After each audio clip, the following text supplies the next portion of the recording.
Hello and welcome everybody to the Quantum Bridge with myself, Casper, with my co-host Gary, who on my screen somewhere there. Anyway, not that that matters. Yeah, roughly. Hello, mate. And really pleased that we have another guest with us, brand new guest today. So without further ado, I'll pass across to Gary to do the introductions. I shall, Casper. Thank you very much. And today we welcome Hannah to the show. How are you doing? Hi, Hello, Hannah. good, Good. good. How are you guys doing? Very well, thank you. So, like a lot of people at the moment, I met Hannah via X. We did a little bit back and forth. It's quite quick, this one. So sometimes we chat a lot, but there was another account that recommended Hannah, and then I followed, and then I liked some of the work she was doing and posting. I look at a YouTube channel, invited her on, and here she is. Sometimes it's that quick. So today, Hannah, we're just going to have a little introduction for the audience of yourself. So maybe you can, where you're based at the minute. I mean, we spoke beforehand. I think you're living in Florida, but there's a little bit more going on there. And then we'll move into how you got into this esoteric and spiritual work. Yeah.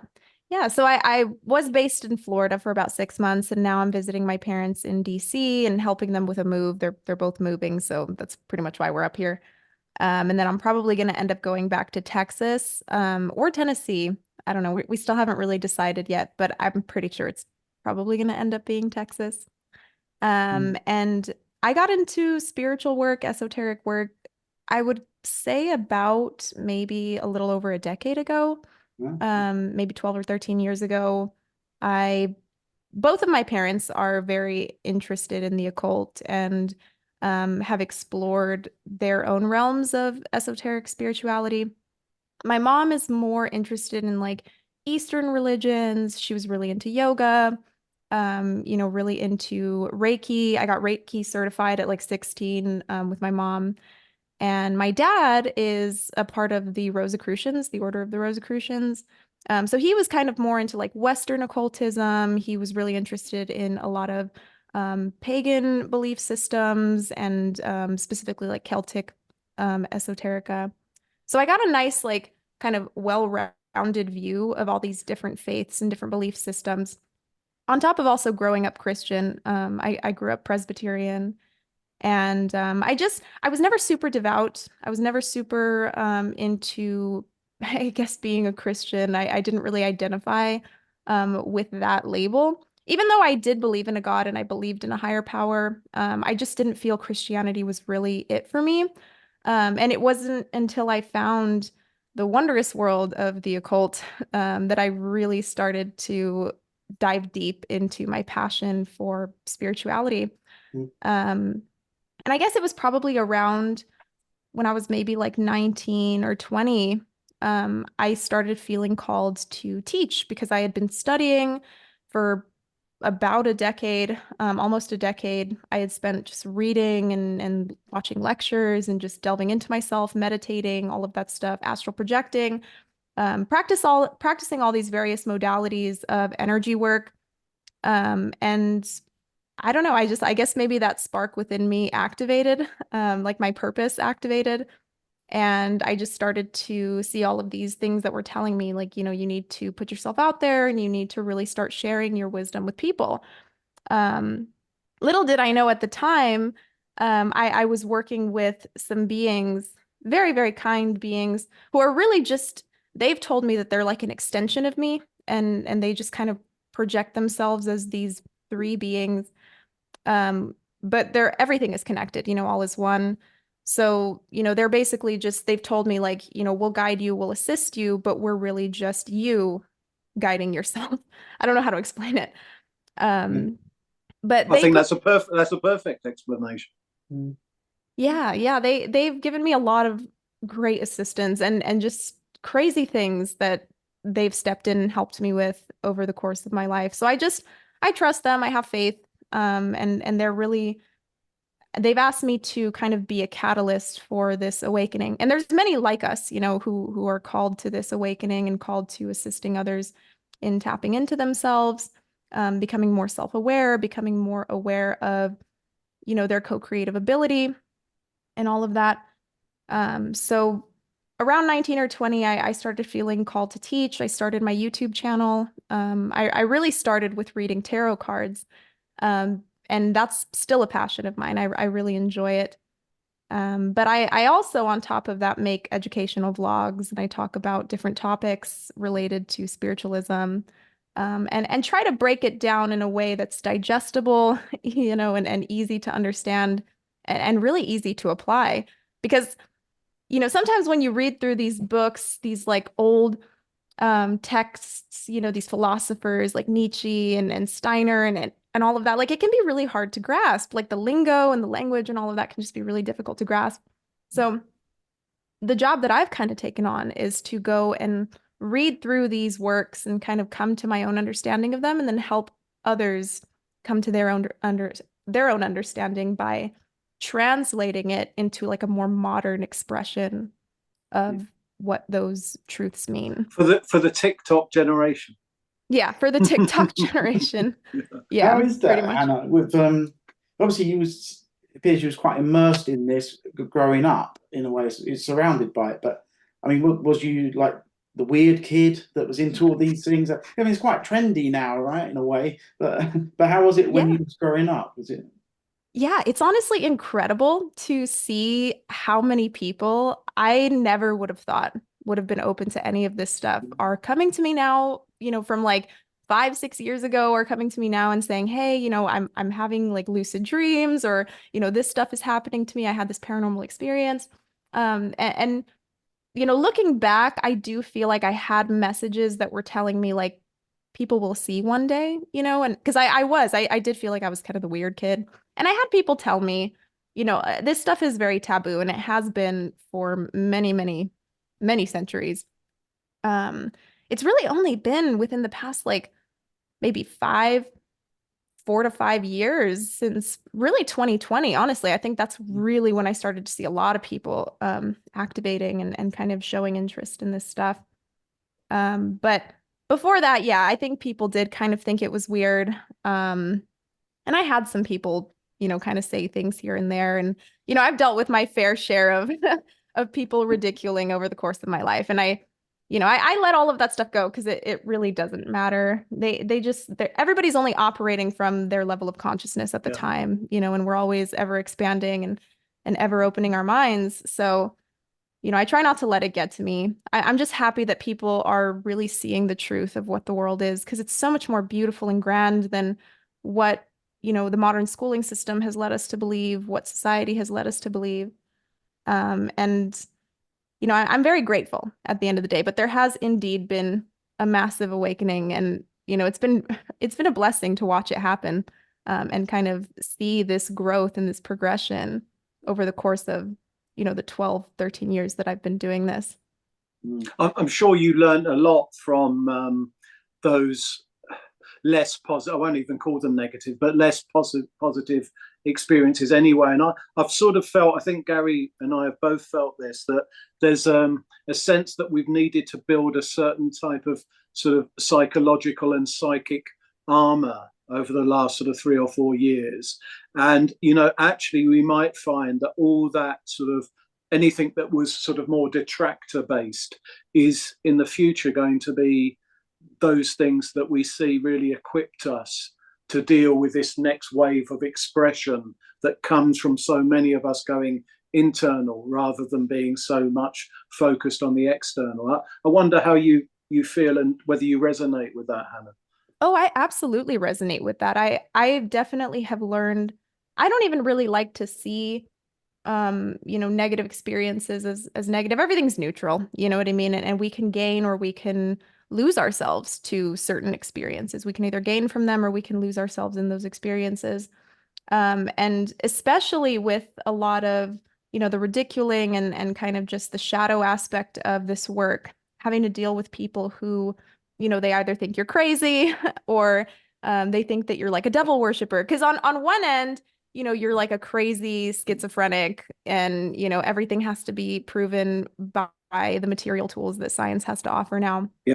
And on the flip side, there's a fear-based agenda with this whole anti-occultism Anything that is outside of the understanding of Abrahamic religion is demonic, and you're messing with some dangerous stuff if you get into it.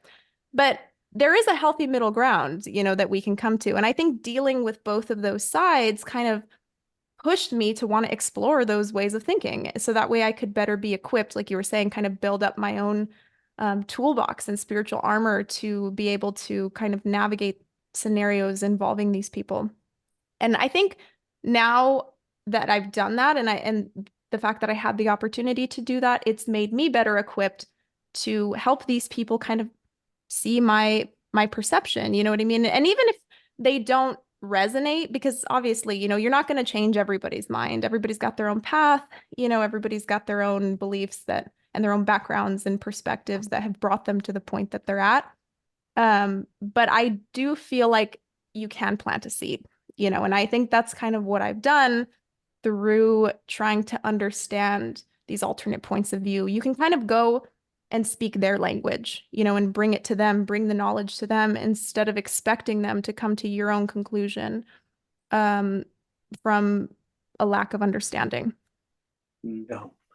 My sense is that also that for us is a very centering sort of experience, and something that we're learning to sort of stand in that eye of the storm when there is sort of ridicule from the left or the right. And I don't mean politically, I do mean these other sides of things, and finding a center that I think ultimately will be quite attractive for people who realize maybe it's not quite as they experience on these extremities, and maybe there is sort of a certain middle way. I mean, just to say on the Rudolf Steiner side of things, because I think that education is going to become, as everything will, but a particularly important element of our next stage of development. My daughter went to a Rudolf Steiner school, and I have to say that sort of openness to play, for example, and to sort of make mistakes in certain ways without being judged too much for those.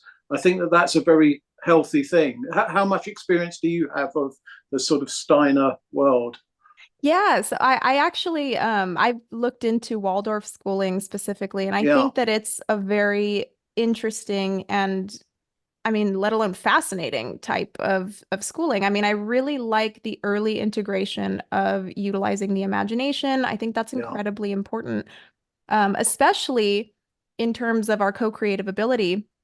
I really think one of the first things a child should learn is how to use their imagination constructively. And I think there's a lot of people who lack that, and it's very apparent in their adult life. You know what I mean? I think a lot of us didn't have that privilege, you know what I mean, to explore that. And I think through the studying of the occult so young, I was able to go back and kind of tap into that and grasp onto that before I lost it in my adulthood. But there's people who they go their whole lives never realizing that their imagination is as powerful as it is. Um, so that's one thing that I really, really appreciate about Steiner. Is, I mean, he's just done so many Yes, things. it's unbelievable. Yeah. Yeah. I mean, anything from sort of education to agriculture to obviously all of these different sort of the work in the various spiritual realms, and the different strata and whatever, and then bringing those into systems, which is in itself, a bit like what you were touching on actually, about being able to sort of demystify things and bring them into something that for his time, I think it was fairly accessible. Now Yes. making the sort of Steiner work accessible. I mean, if you can do that, or you can, not just him, but you can bring these sort of esoteric masters and have this distillation of their message and be a conduit for that, for the quote unquote modern age. I mean, that would be I'm sure you're already doing that in many ways, but that would be a wonderful sort of epitaph, not to, Yeah. Yeah, he's honestly such a great thought leader. And I mean, there's just a lot of really great pieces of wisdom that he's brought to the world. And I think for somebody who has a strong esoteric background can read Steiner and be like, oh my gosh, like this guy is so digestible. Like the work that he brings and the way he explains things and breaks things down.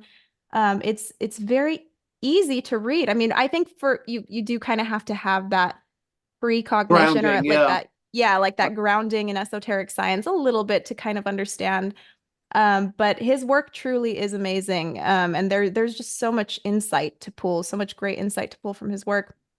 I mean, he and a lot of other thought leaders too. I mean, I've studied like Neville Goddard as well. Neville Goddard is another person that I really just totally recommend to anybody who is on this path.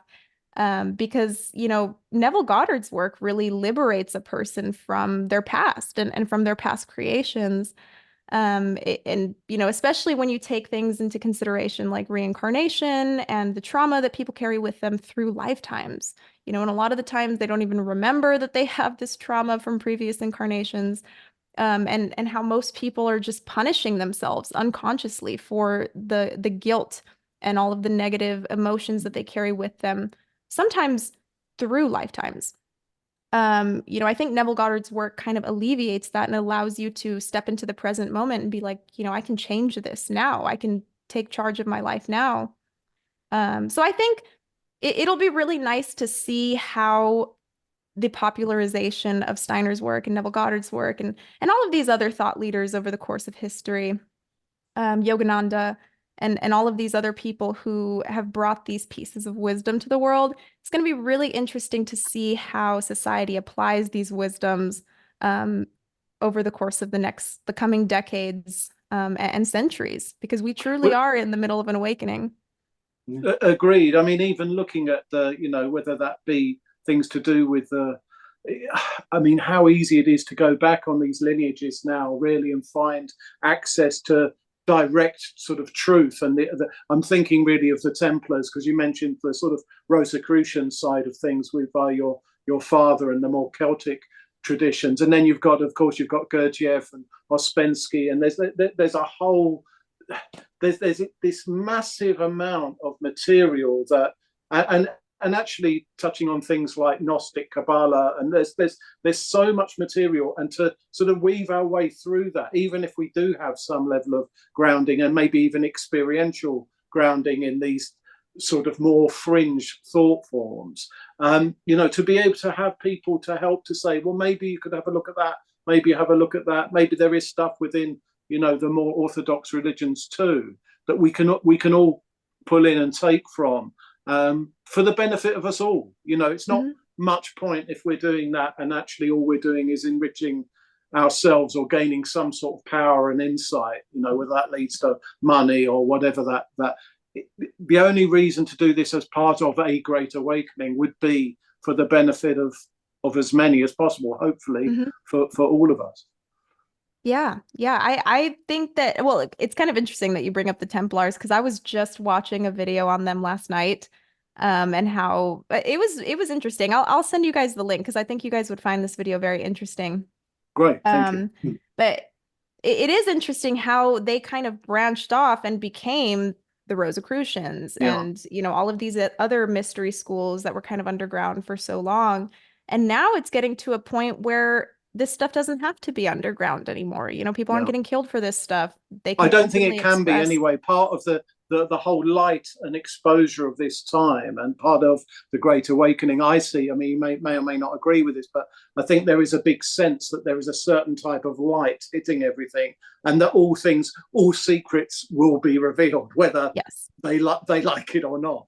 Yes, I completely agree. I mean, yeah, when you break it down to that fundamental level of everything is just light, everything is getting much brighter. And I think it's going to be harder for people to do things like, you know, the main sins or the main things that are affiliated with kind of lower, darker elements of ourselves. It's going to be harder and harder for people to do those things without immediate repercussion. I think that the laws of physics are changing. The laws of the universe are becoming more concentrated and direct in the physical material realm, because that veil is thinning. You know, it is definitely thinning. And I think it really does have a lot to do with what you were saying, in the sense of like the light is brightening, it's taking over, it's outshining what was in the dark. So I completely agree. Lovely. Gary, sorry, I've monopolized, and Hannah's your guest. Please, I'll shut up. It's our guest. It's fine. No, I was just wondering more like, I mean, I've noticed recently, personally, I feel a lot more people are lying in with their purpose.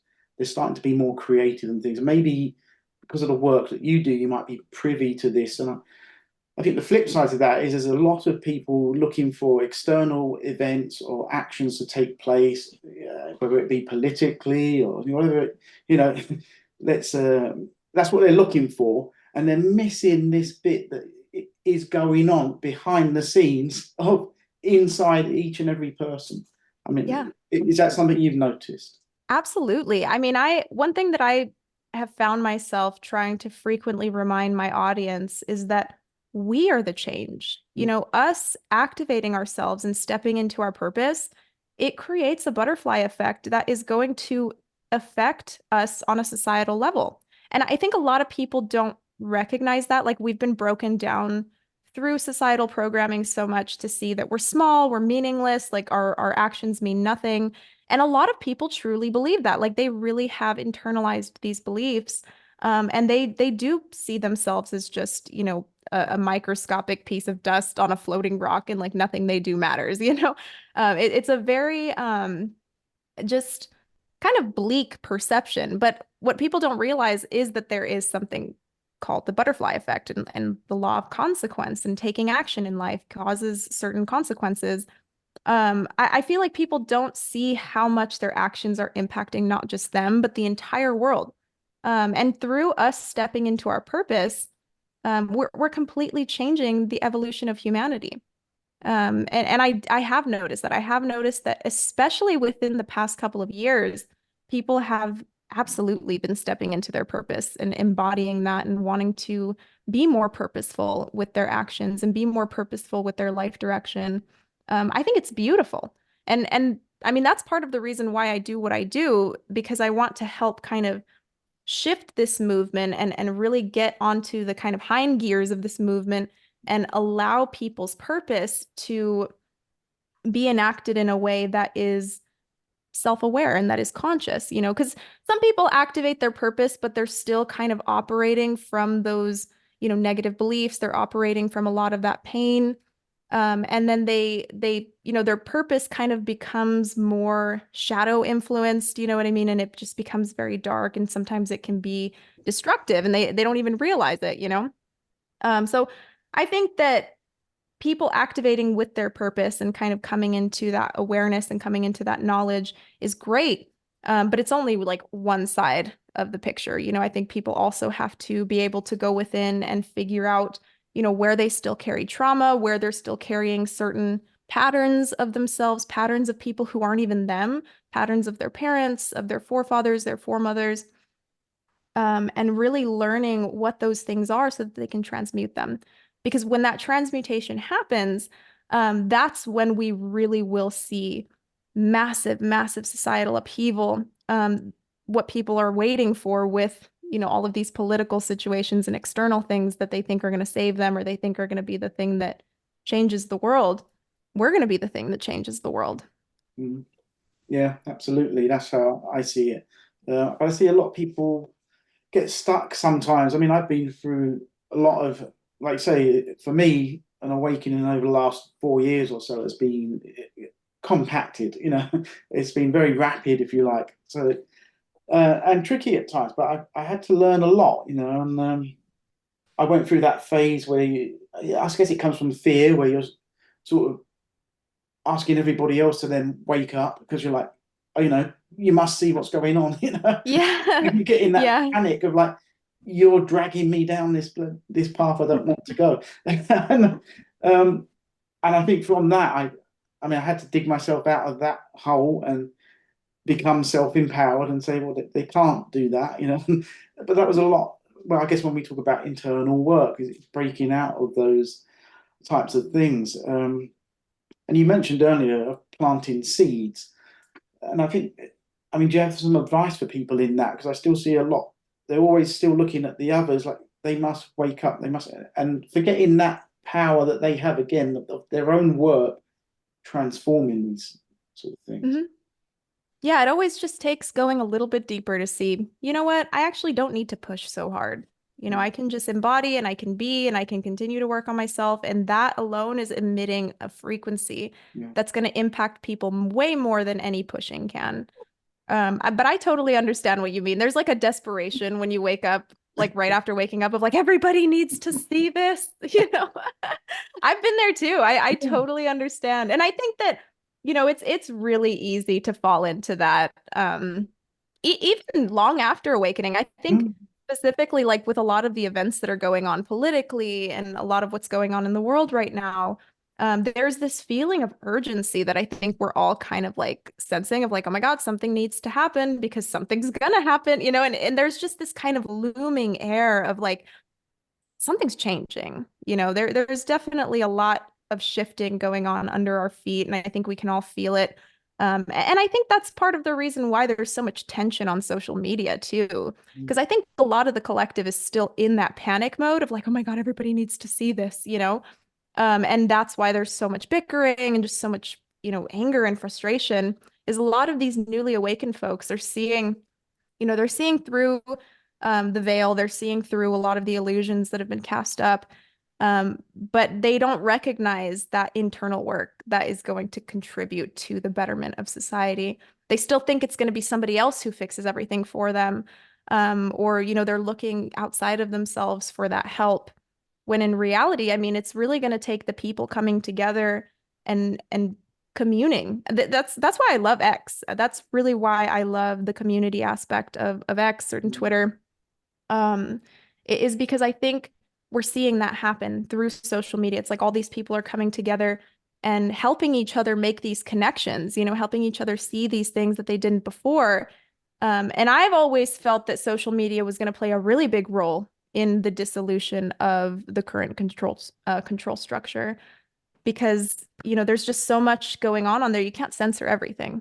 And then especially with, you know, Elon's movement of free speech and all of that, I think that's really, I think he understands what's going on. And I think that he, you know, to some degree, whatever his end goal may be, because I don't really know exactly how I feel about him either.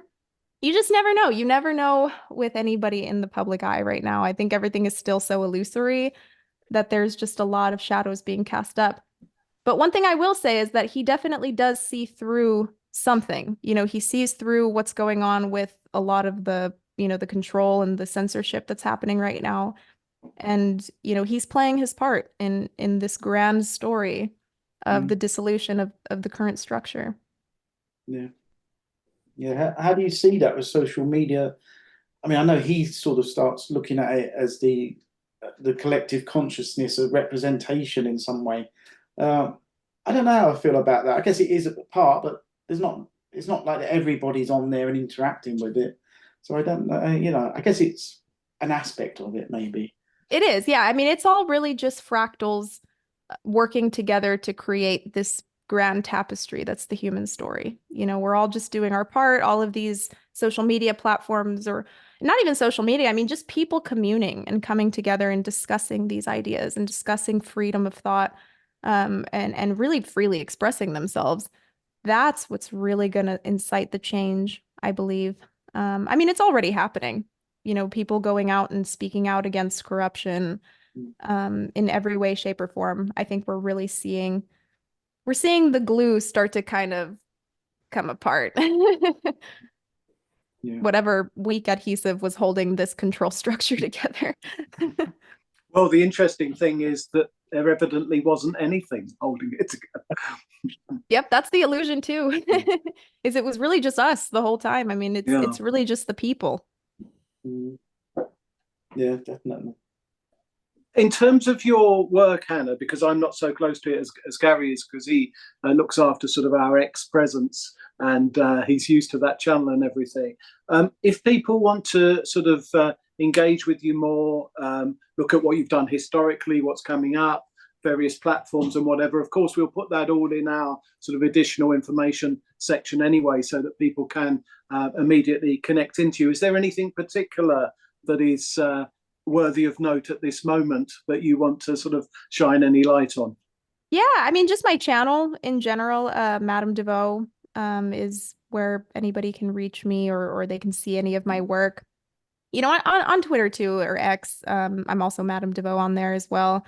Yeah. But those are really just the two primary platforms that I work on at the moment. I just pretty much I just put out what I feel called to put out. Yeah. I just trust that whatever videos I put out or whatever content I put out is what's needing to be heard in the moment and what people are wanting to hear in order to tap deeper into themselves. And I've seen confirmation because people have frequently commented and said, I've been thinking about this, or, this is what I've been feeling. And it's always really great to know that other people are making the same connections that you are. It's a little bit liberating, it's No, agreed. There feels like often Gary and I will talk about something and literally he'll then go back onto X a moment later and send me a screen grab of something that is identical or absolutely on that same wavelength. So as some sort of feedback loop as part of a collective consciousness of some kind, it does seem to be sort of weirdly operating, or not weirdly, in that way. Yeah, very synchronistic for sure. Yeah, because there's times where I'll think about something. I mean, people talk about how like our phones are listening to us. Like I kind of think devices already have the ability to read our brainwaves and potentially even register that into information as well. Because there's times where I think about stuff and it'll pop up on my social media or it'll pop up on an ad or something. It's very, very strange and mysterious, but also very mundane and very normal and just Oh, kind of that's part of right. daily life. That's a lovely way to think about it. I think that I see all of that as well, and this idea of telepathy. I think we're sort of 5 years actually ahead of where we think we are, but the movie is playing out with a 5 year delay. That's sort of how I'm thinking about. Yeah. I think I see that with a lot of things where, like you say, there's this sort of panic stations. Everyone wants things to happen quickly, and I do get that frustration. And it's difficult, like I say, when you get into a space of neutrality, if you like, to still hold that spot and not get frustrated. And there's a lot of noise still coming from everywhere, and then Absolutely. like, they're waiting. Something's got to happen. What's going on? It'll be like, they hear things, whatever, trust the plan and all that. I said, well, look, maybe just trust the process. It's working, it's gradual. It might not be tomorrow, but there is a process happening, I believe. And the funny thing about that is it's not, it feels protracted because we're in it. But I do believe that we'll look back on it and think of it as a real microcosm, just a tiny little. But while you're in it, it feels like forever. Yeah, I agree. I mean, I think a lot of it too has to do with the conditioning of like movies and everything being condensed down into these 2 hour segments. You know what I mean? It's like a whole story is just told in 2 hours. We kind of have that expectation with our lives as well, I think. And when things kind of drag, people forget that it's real life and things take time. And there's a process that's happening of unfolding. But I think a lot of the frustration too is really just us, those of us who are sensitive to the energies of the collective, taking on other people's emotions. And I think that kind of circles us back to around to what you were talking about with building up that armor and really developing that psychic protection. Because, I mean, we truly are, in an ocean of invisible ether. And our emotions are a part of that ocean. I mean, it's really all connected. And when we step into other people's water, when we step into other people's energy, we sometimes take on their emotions. And I kind of think that's what's going on. I think many of us are just feeling let's be honest, the desperation of all of our fellow humans here on Earth. Yeah. Very good point. Yeah. And I just think it's important that, like, kind of like you were saying, how we hold space for them, or we hold space for those emotions to be felt, the frustration. I don't think there's any need to push the frustration out. Whenever we feel that, I think it's okay. I think we have very good reasoning to be frustrated right now. I think there's a very, very good reason to be frustrated right now. And I just think it's important that we honor that, and we allow those feelings to be felt and justified. Because I think that kind of all plays a role into the betterment of society, allowing those emotions to purge. Because the spiritual awakening is a lot like popping a big pimple. You know what I mean? It's just like a big, like, cathartic release, and then it's just this slow purging of, what was and what maybe you were identifying with before the awakening, and unveiling the true you underneath, underneath all of that gunk. And I kind of think we're seeing that happen collectively. Yeah, I think people just need to look back at where they were, how much they've changed over the last few years. It's if they Yeah. actually look at that, they'll see how much has actually happened in terms of progress. Yeah, I agree. Even with, the things that have transpired over the past like 4 years, with COVID, I think that all of us can say that we've undergone some pretty significant life changes, and changes within the self. Yeah.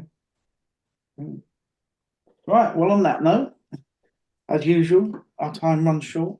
But so if people, you do like tarot readings and healings and things, that what sort of work you do for people? Is it? Yeah. So I do personal readings. I make subliminal tapes as well. So I recite affirmations that help target certain negative beliefs within people and reshape those beliefs so that they can better materialize experiences that are affiliated with better beliefs. Sure. Fantastic. And like Yeah, Pastor like said, we will put all that information in the description below. Yeah, that sounds great. It was really great to connect with you guys. Likewise, Hannah. Well, we hope you consider coming back, because I think there are Absolutely.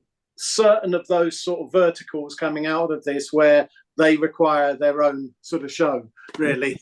Yeah. So, yeah. Yeah, I would it's love to be on again. I mean, this is just scratching the surface. Yeah, There's it's a great there's so introduction many to what places. you do and who you are for the audience. So Yeah. I appreciate that. So, Yeah, thank you very much, Hannah. Thank you so much again. I really appreciate you guys. Pleasure. See you shortly, we hope. Yeah, take care, Bye guys. from the Quantum Bridge. Bye. Bye.